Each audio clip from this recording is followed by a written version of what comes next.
Hillary is very positive, but she suffered tremendously. She had 3 restaurants at the time this happened. Yeah, and our business is, we had 31 employees here, and now we probably have about 7 full-time. It's a big load, lots of extra work on people.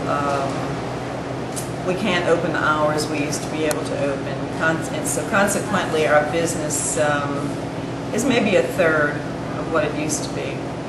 But you're going to bring it back. I have a lot of confidence in that. Oh yeah, we're working it. We're trying very hard. We don't want our city to go away, and have other things open in these wonderful old buildings that don't have they don't understand. They don't have the appreciation. They don't have the taste of the river in their blood. No, they don't.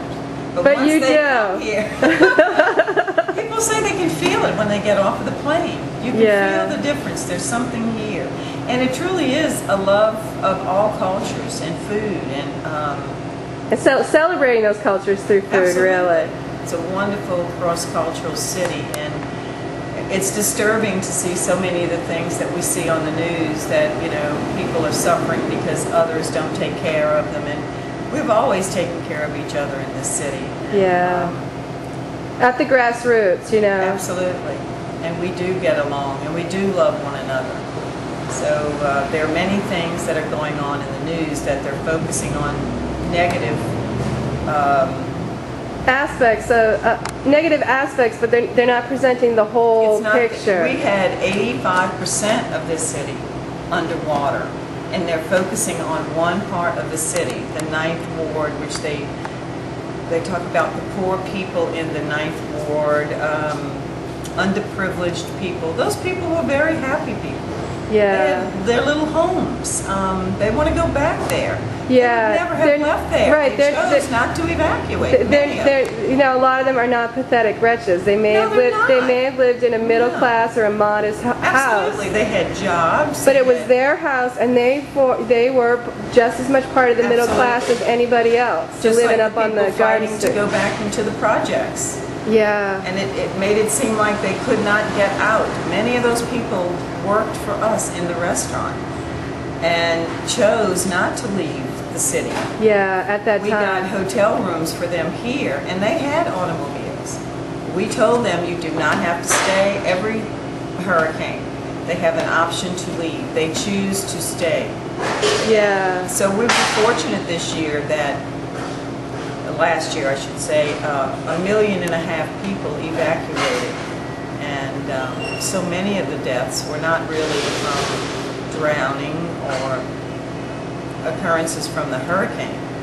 Most of our devastation is from the levees breaking. From the levees breaking, right, and that was a man-made disaster. Yes. And we all have to accept responsibility. And one of the reasons that I'm trying to do this, I'm trying to make people aware that you can have a government that functions properly. Absolutely. And you can have a government that provides for people and provides for a safety net. But we all have to take responsibility for making that kind of government a reality every day and demanding accountability from our public servants. We tend to forget that we are the government. Exactly. And we need to be more proactive. It's right. What takes place. It's not just George Bush or what he represents. No. It is us, because we allowed George Bush to act the way he does.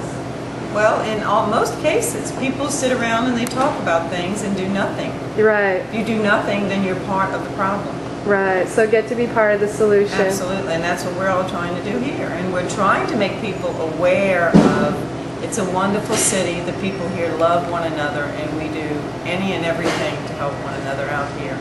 And you want to show it to us, so come on down to the French Quarter, That's right. Spend some money, and don't just get hammered on Bourbon Street. Go off Bourbon Street and talk to people in the city about the city. Absolutely. And because they want to tell you about their beautiful city that they love and cherish.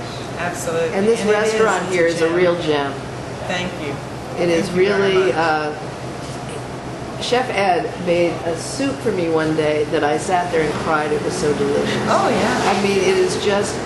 He's out of this he's an world. art. That comes He's an from the artist. soul.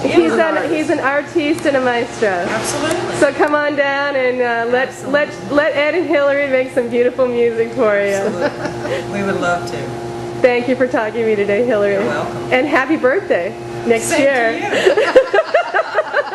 I won't forget that. And our new bartender, she's the 13th too. Is she? Oh, we got a Catherine. cluster. Yes. I said Wow. I never meet people who have the same birthday as I did.